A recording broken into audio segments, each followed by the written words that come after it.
You can now get 2 free audiobook downloads and a 30-day free trial at audible.bogosity.tv. Your choice from the world's largest selection of over 180,000 digital audiobooks and spoken word content for your iOS or Android device, Kindle, or MP3 player. Go to audible.bogosity.tv now.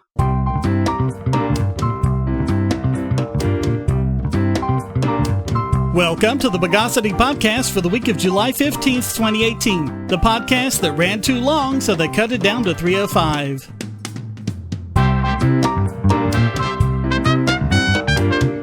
This is your host, Shane Killian, and returning this week is Chris Hangartner. Welcome back, Chris. Hey, the heat's killing me. Oh, another feeling. Let's interdigitate the news of the bogus. And amidst talking about computer security issues, we've talked about issues with the Internet of Things. Please remember, the S in IoT stands for security. So, yes, there are lots of issues with Internet-enabled refrigerators, doorbells, light bulbs, trash cans, doggy doors, power tools, toilets, and the sad fact is, I'm not making up any of those. Yeah, it's one of those things. It's like, it's got to be connected to the internet because it's the 21st century. If it's not connected to the internet, it's completely obsolete and antiquated. And of course there are security issues, and we've talked about a lot of those, but as usual, when our government gets together to try and protect us from them, they get it completely wrong, as this article in Errata Security shows. So with your computers and phones, we all know it's about updating the patches, right, and installing the latest updates. But with IoT devices, most users won't be patching. With computers, you get this notification that pops up. But how many people even realize that they need to update the firmware in their router? Most of them don't even know it's possible, and you don't get any kind of update notification. So even those of us who know how to do it have to be proactive about it. So Congress is talking about forcing automatic updates, but that'll just make things worse. NotPetya, for example, was malware that apparently targeted Ukraine using the NSA-created Eternal Blue exploit. Yeah, it's always good to update, but, you should always have the option of updating because sometimes updates don't fix the problem.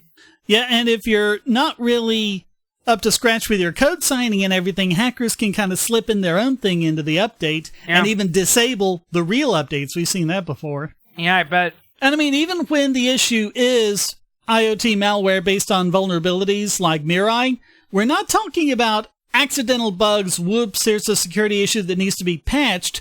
We're talking about deliberate design decisions, like we've talked before, a remote factory reset, that's what Mirai relied upon.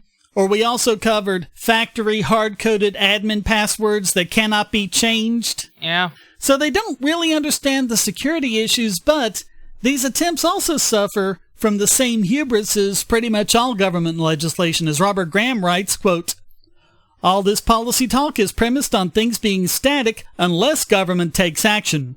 This is wrong. Government is still waffling on its response to Mirai, but the market quickly adapted. Those off-brand, poorly engineered security cameras you buy for $19 from Amazon.com, shipped directly from Shenzhen, now look very different, having less internet exposure than the ones used in Mirai. Major internet sites like Twitter now use multiple DNS providers so that a DDoS attack on one won't take down their services." So, I mean, as problematic as it's been, the market's been responding to it. And he also points out the attacks on the traditional IPv4 addresses. Those are the, number.number.number.number. Those attacks aren't going to work much longer because there are less than 4.3 billion such addresses. That sounds like a lot, but they're about to run out. So usually, like at your home, you're probably behind a NAT router where you have just one address that's out and internet facing, and then everything inside that is private, all sharing that address. And that gives you pretty effective firewall protection. Or it'll be via the replacement IPv6, which uses 128-bit addresses, and that's actually designed to prevent a Mirai-style attack from working. But I mean, in all probability, what'll happen in the future is these devices will have their own connection to the 5G network. They won't even be connecting to your home Wi-Fi, so you wouldn't even have to worry about it. So as Graham says, quote, "Government policymakers won't consider the most important solutions because their goal is less cybersecurity itself and more how cybersecurity can further their political interests. The best government policy for IoT policy is to do nothing. The ideas proposed above will add costs to devices while making insignificant benefits to security. Yes, we will have IoT security issues in the future, but they will be new and interesting ones requiring different solutions than the ones proposed. Say, if you're tired of the promos in this podcast, well, the patrons got it early and with no ads or promos. Just go to patreon.bogosity.tv and donate at any level. Do you have children or nieces or nephews? Are you homeschooling or just want to counter some of the socialist indoctrination most children get in school? If so, go to bogosity.tv/TuttleTwins and you'll be taken to a website where you can get some great books for elementary age children. The Tuttle Twins books are books about liberty and free market economics that include children's versions of Bastiat's The Law, Leonard Read's I, Pencil, and Hayek's The Road to Serfdom, as well as books about the Federal Reserve and how regulations protect business cronies. They'll learn about the harm caused by eminent domain, or regulations passed in the name of safety, and fundamental concepts of liberty. And as you can see from the sample pages on the website, they're all easy to read and nicely illustrated. They're just $9.99 a piece, or get a special discount as well as free bonuses when you purchase all 5. You can even buy in bulk to donate to schools and local libraries. So get the Tuttle Twins books at bogosity.tv/TuttleTwins.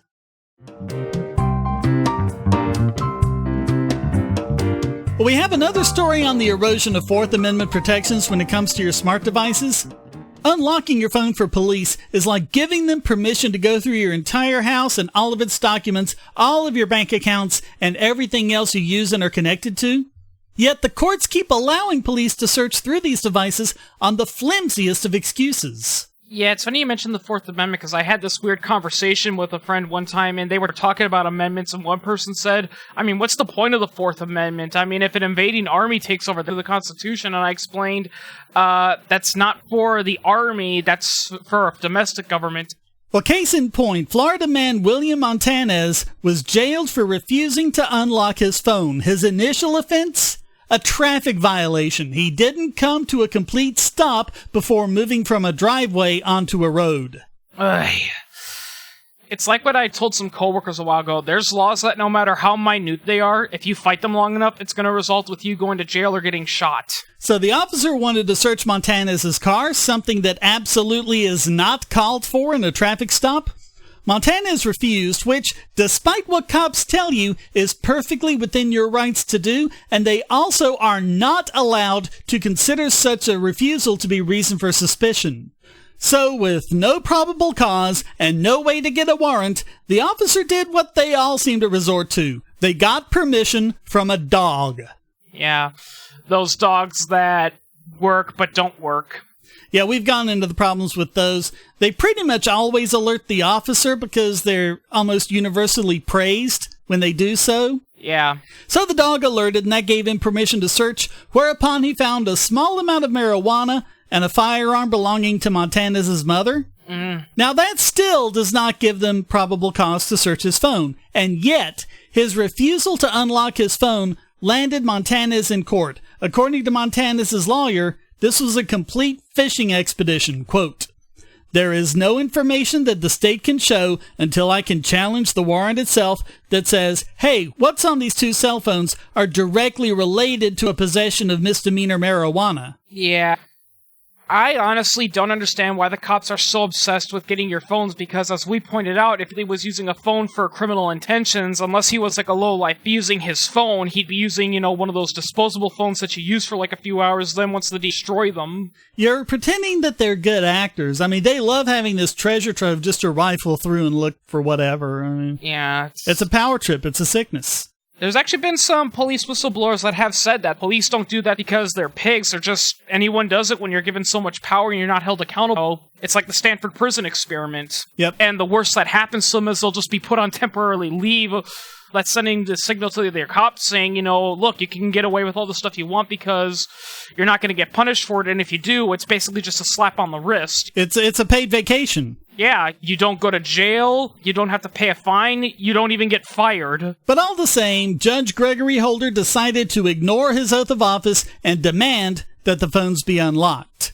Now here's where it gets sticky. They were new phones, and Montanez said that he couldn't remember the unlock codes. So Holder found Montanez in civil contempt and threw him into jail, saying he will not be released until he can remember the passcodes. Oh, yeah, that's totally going to jog his memory. Yeah. You know what I think? I think they're really after someone else. They're really looking for an excuse to arrest someone else, and they're just picking off a random guy on the street, and they're going to slowly try to coerce the guy into saying that guy. Well, I mean, he got the marijuana from somewhere. Generally, what they do is they try to get you to give up, the person who sold it to you, and then they try to get, the dealer to give up the distributor and go on up the chain like that. It doesn't work, but that's what they try to do. Yeah. There's been plenty of documented cases where the person being grilled, just gives a random name of someone they know just because they want it to stop. Yeah, but I mean, are you going to give them the name of your criminal distributor who is part of this organized crime gang that can have you killed if you talk? Yeah, that too, No. I mean, Al Capone, even when he was arrested, he was still, arranging hits and other operations from his prison cell. But the prosecution says that they are just so sure that these phones are chock full of evidence of Montanez's crimes, even though they already have the marijuana and the firearm as proof of his guilt. There really isn't any way his phones could have any evidence for those crimes beyond what the police already have. But apparently, though, since all they can get him with are misdemeanors, they want to go on a fishing expedition to see if they can get him on a felony, even though they have no reason to believe he has committed any felony. So the police can't show probable cause because there is none, and yet Montanez might be in jail for 6 months simply because he cannot remember 2 passcodes. Yeah. Oh, and by the way, that traffic violation that started all of this to begin with, that let them get the dog and find the marijuana and giving them the excuse to search his phones to begin with, they never cited him for it. Oh, wow. So for crimes that shouldn't even be crimes to begin with, that don't even have anything to do with information on cell phones, Montanez is in jail basically for having a faulty memory.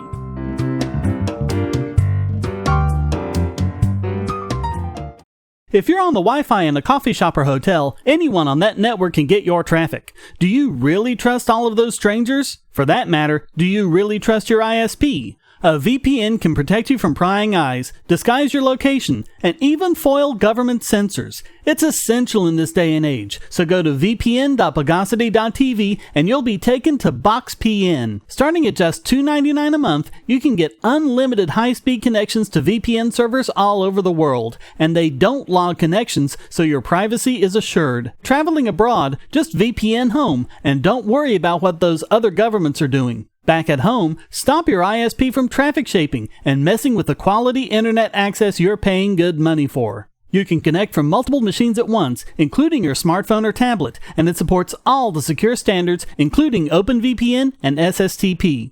Bypass censors and surveillance with your own secure VPN connection. Go to vpn.bogosity.tv.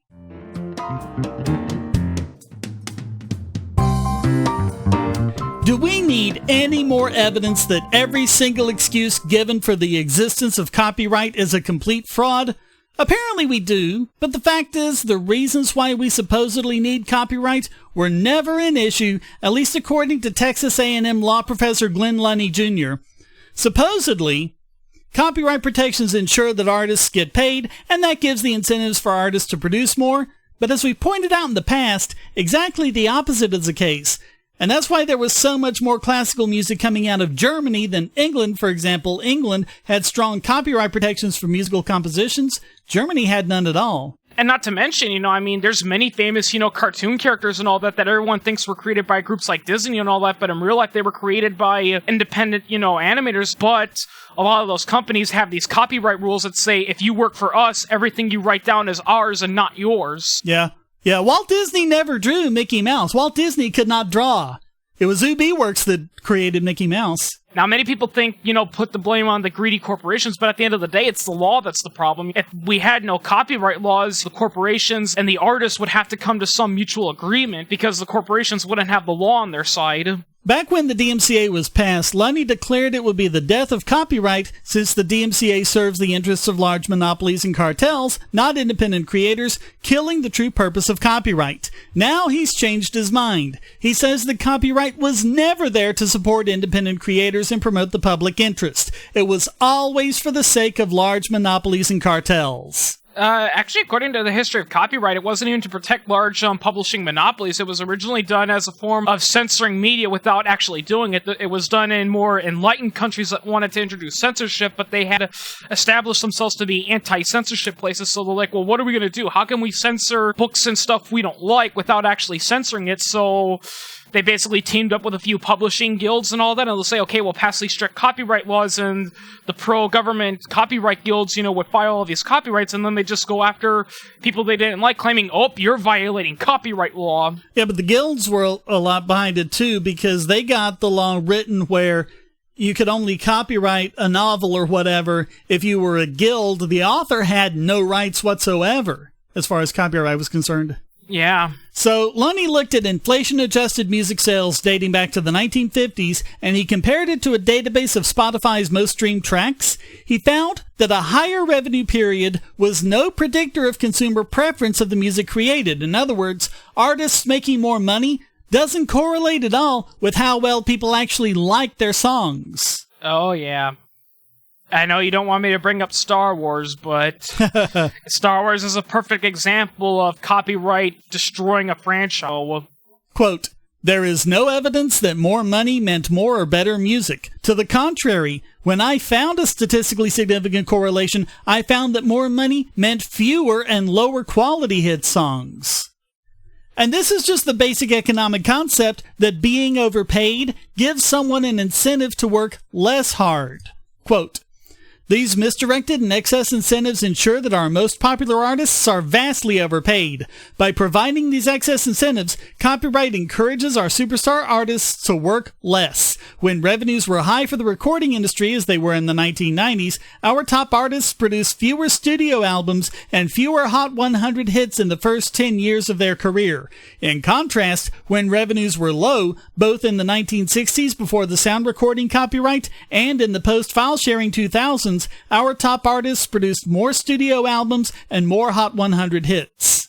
For the United States recording industry over the last 50 years, more money has not meant more and better music. It has meant less. The notion that copyright can serve the public interest by increasing revenue for copyright owners has, at least for the recording industry, proven false. Copyright is dead. The DMCA did not, however, kill it. Copyright, in the sense of a law intended to promote the public interest, never existed at all. It was only ever a dream.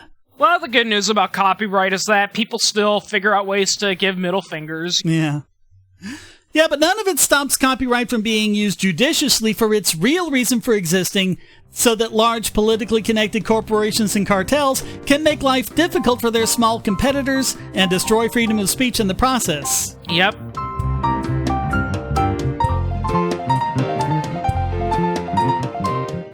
We live in a world where light bulbs connect to the internet, and recent attacks on them prove that your online security is under threat like never before. Not only your websites, but the internet-enabled devices you buy.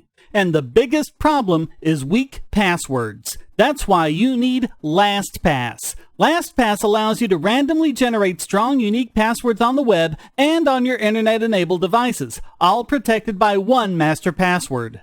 LastPass sets up in minutes and gives you secure automatic logins throughout the web, synchronizing across all your browsers, all your computers, and even your mobile devices, at home, at work, or on the road. It even securely stores sensitive form data, including credit card numbers, backup sensitive documents, software licenses, Wi-Fi logins, and more. And with LastPass Premium, you can get these benefits on other applications, manage passwords for your entire family, and also get priority customer support. Sign up at password.bogosity.tv for a free month of LastPass Premium. Log in securely everywhere using the last password you'll ever have to remember. Go to password.bogosity.tv and get LastPass now. And now it's time to tessellate this week's biggest Bogon emitter. And I believe this is the 8th time all total it's gone to the European Union, if you count the times they've gotten Idiot Extraordinaire as well. And this time they get it for showing a beautiful example of how idiotic and contradictory antitrust laws are. Well, they've just hit Google with the largest antitrust penalty ever, $5 billion. And why? Well, back when iPhones were dominant, Google made Android to compete with them. Android is mostly open source, so anyone who wants to can make an Android device for free, but if you want to use Google's services like the Play Store, you have to obtain a license from Google. Apparently, the morons at the EU think that this makes Google a monopoly of some kind. Oh, yeah. Yeah, we gotta stop monopolies because we gotta protect our monopolies. Yeah. Well, the reason they give is that a condition for licensing is that not a condition for Android, but just a condition for licensing, is that the manufacturer needs to pre-install Chrome, Google Search, Gmail, and other Google apps, which somehow give them an unfair preference over rival services, which is illegal in the EU. Even though I'm pretty sure, you didn't need to use Google Plays, there's plenty of options. That was just a requirement if you wanted to use Google Plays, but there was nothing saying you have to use Google Plays in order for it to work. Yeah. I mean, and it's just one checkbox. You uncheck that box and you can use the Amazon store or any other store you want. I don't know what the EU's thinking. They also claim that the fact that Android runs on more than 80% of smartphones makes the company dominant in the market. According to Google CEO Sundar Pichai, quote, "In 2007, we chose to offer Android to phone makers and mobile network operators for free. Of course, there are costs involved in building Android, and Google has invested billions of dollars over the last decade to make Android what it is today. This investment makes sense for us because we can offer phone makers the option of preloading a suite of popular Google apps such as Search, Chrome, Play, Maps, and Gmail, some of which generate revenue for us, and all of which help ensure the phone just works right out of the box. Phone makers don't have to include our services, and they're also free to pre-install competing apps alongside ours. This means that we earn revenue only if our apps are installed and if people choose to use our apps instead of the rival apps. If you prefer other apps or browsers or search engines to the preloaded ones, you can easily disable or delete them and choose other apps instead, including apps made by some of the 1.6 million Europeans who make a living as app developers." Oh, yeah. And again, European Union, if you're trying to go after a monopoly, you're going after the wrong one because it's not Google that's the problem. Well, and I mean, Apple does things like say you can't change the default texting app, so you can put Signal on it, but unlike Android, you can't make it the default that you use all the time. Yeah. They actually sued a guy and won simply because he made repairs to his phone and said, nope, you can't repair your own phone. You either have to buy a new one or get custom-made parts from us. Yeah, that's crazy. Yeah. So, to summarize, Apple made iPhone, iPhone became dominant. Google created Android to compete with iPhone. The EU says, you competed too well, how dare you? Yeah. So all of that makes the EU, once again, this week's biggest Bogon emitter. If you're going to shop online, use our special links to shop at Amazon. Clear your cookies and go to amazon.bogosity.tv, and you won't pay a penny more for your purchase. If you haven't used the mobile app in the last 12 months, or even at all, go to get5.bogosity.tv on your phone or tablet and get $5 off your order of $10 or more. Go to prime.bogosity.tv for a free 30-day trial of Amazon Prime and enjoy thousands of movies and TV episodes, borrowed Kindle books, and get unlimited 2-day shipping for free. And speaking of Kindle, go to kindle.bogosity.tv for a 30-day free trial to Kindle Unlimited. Read over 1 million books and listen to thousands of audiobooks on any device. You can go to music.bogosity.tv and get a free 30-day trial of Amazon Music Unlimited with access to Amazon's entire library of 10 million songs, ad-free and with unlimited skips, and even download to listen offline. All great ways to help this podcast simply by shopping at Amazon.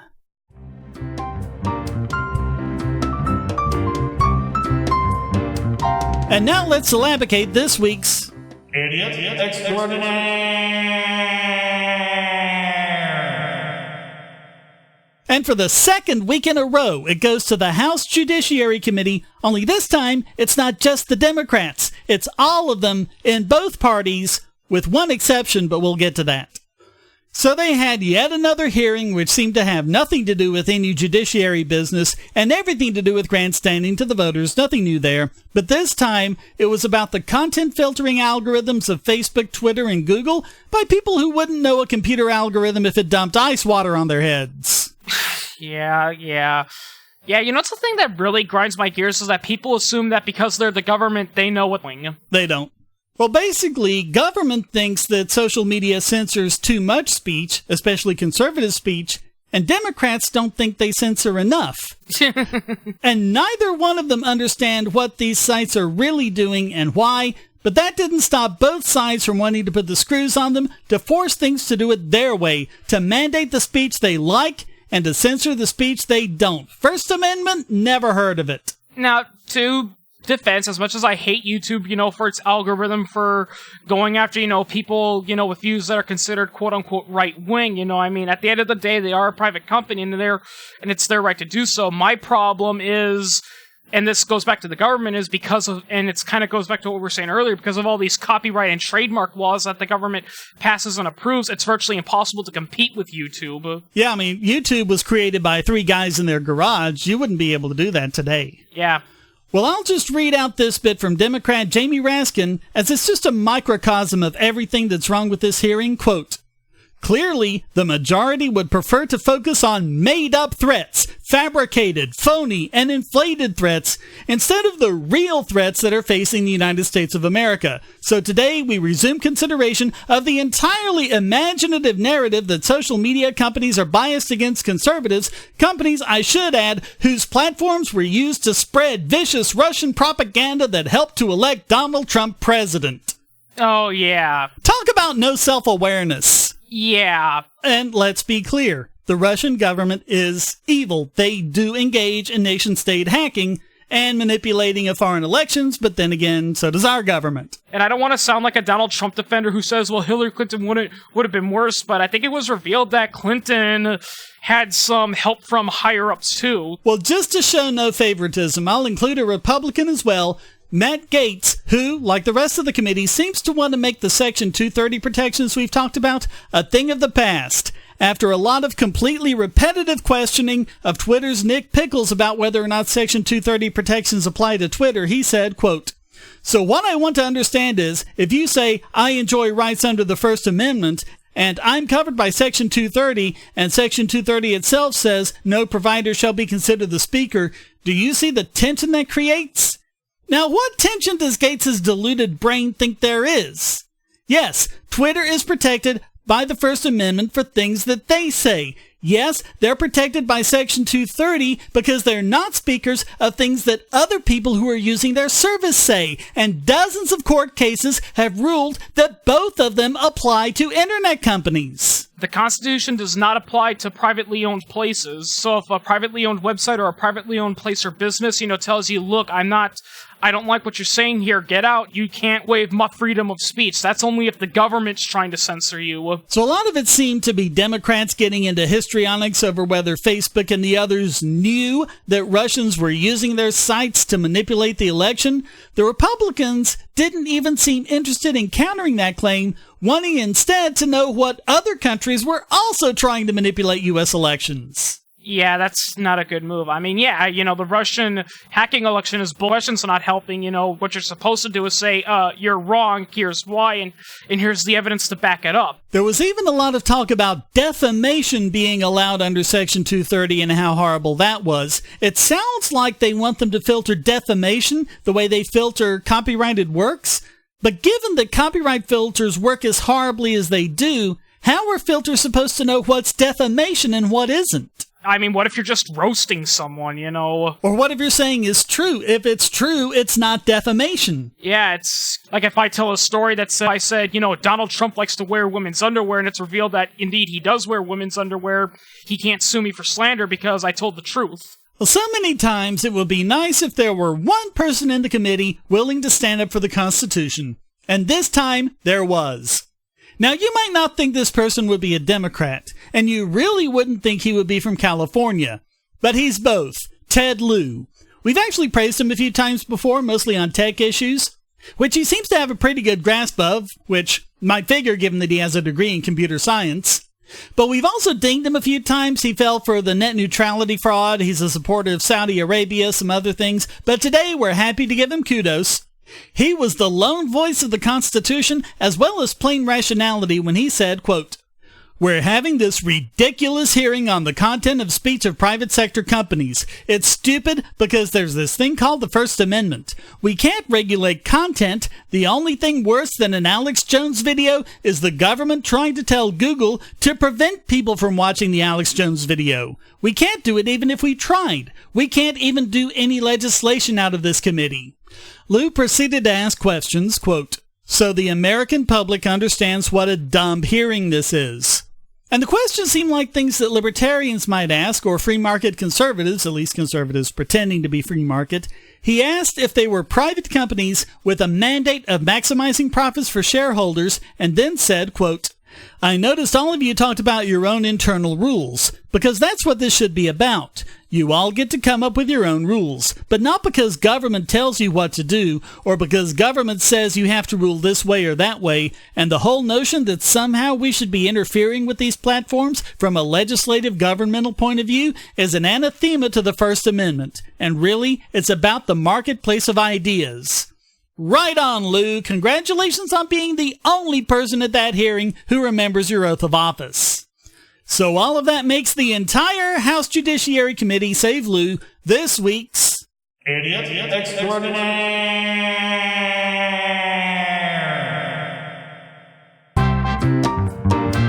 Well, that wraps up this One Big Pile is Better Than Two Little Piles edition of the Bogosity Podcast. Come join the discussion at forum.bogosity.tv or discord.bogosity.tv, and feel free to send a question, statement, news article, or rant in text or audio to podcast@bogosity.tv. This podcast depends on you to keep going, so please donate using the links on the website or the QR codes in the thumbnail, or support Shane DK on Patreon or Maker Support to get the podcast and YouTube videos early and without ads or promos. Thank you for listening, and thanks to Chris Hangartner for joining me. Yep, it's good to be back. Until next time, here's a quote from Alan Greenspan. "The world of antitrust is reminiscent of Alice's Wonderland. Everything seemingly is, yet apparently isn't, simultaneously.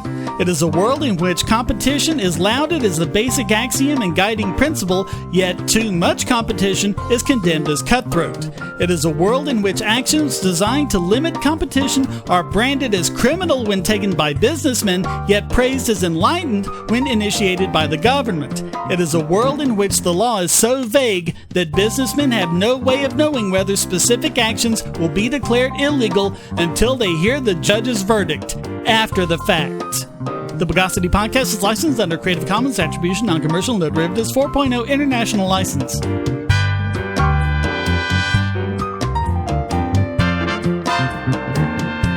Bogosity.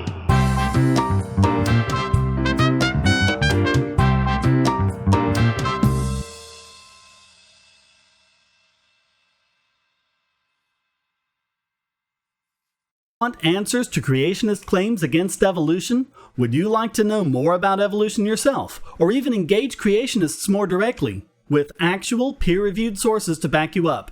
My book, How Evolution is Scientific, is designed to show the basics of evolutionary theory and how it is so well supported using the scientific method. It's impeccably sourced, with references to the actual scientific material, and is arranged using the creationists' own criteria of what is scientific. Using their own arguments against them, see how evolution is scientific, but creationism is not, based on observations, accurate predictions, logic, and evidence. Get answers to common creationist claims, and even a primer on abiogenesis, the start of all life. It's all in my book, How Evolution is Scientific, available at Amazon and on Kindle, EPUB, and PDF as well. Get How Evolution is Scientific and never be taken in by creationists.